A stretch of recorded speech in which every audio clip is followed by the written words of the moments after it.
अस्सलामुअलैकुम class 8।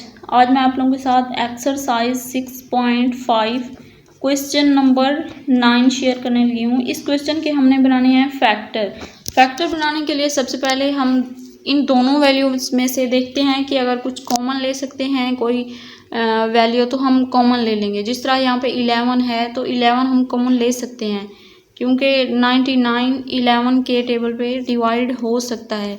11 9 the 99 मतलब 99 को हम 11 पे डिवाइड कर सकते हैं। सी स्क्वायर इसके साथ है और इसके साथ 11 के साथ है a प्लस बी, तो इन दोनों में से हम कुछ भी कॉमन नहीं ले सकते, सिर्फ 11 कॉमन ले सकते हैं। तो जब 11 कॉमन लिया तो यहाँ पे remaining a plus b whole का स्क्वायर बच गया और 11 9 द 99 11 को मतलब इस पर डिवाइड किया 11 9 द 99, तो ये जो आंसर आया है वो यहाँ पे लिखेंगे 9 सी स्क्वायर। अब ये एक फार्मूला बना है, इस फार्मूले के मुताबिक हमने इसे सोल्व करना है, लेकिन यहाँ पे देखें ये 9 सी स्क्वायर है तो जो 9 है ना इसको भी हम स्क्वायर में लेके आएंगे।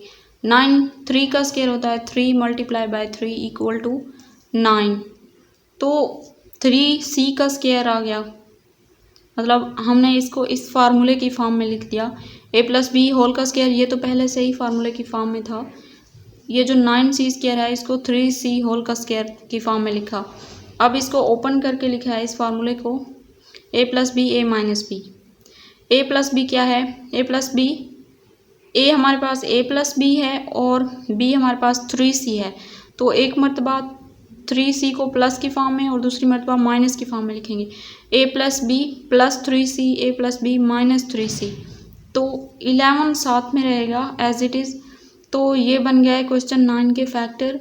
उम्मीद है कि ये वीडियो आप लोगों को पसंद आई होगी और क्वेश्चन अच्छे से समझ आया होगा। अगर वीडियो अच्छी लगी है तो लाइक करें, अपने दोस्तों के साथ शेयर करें।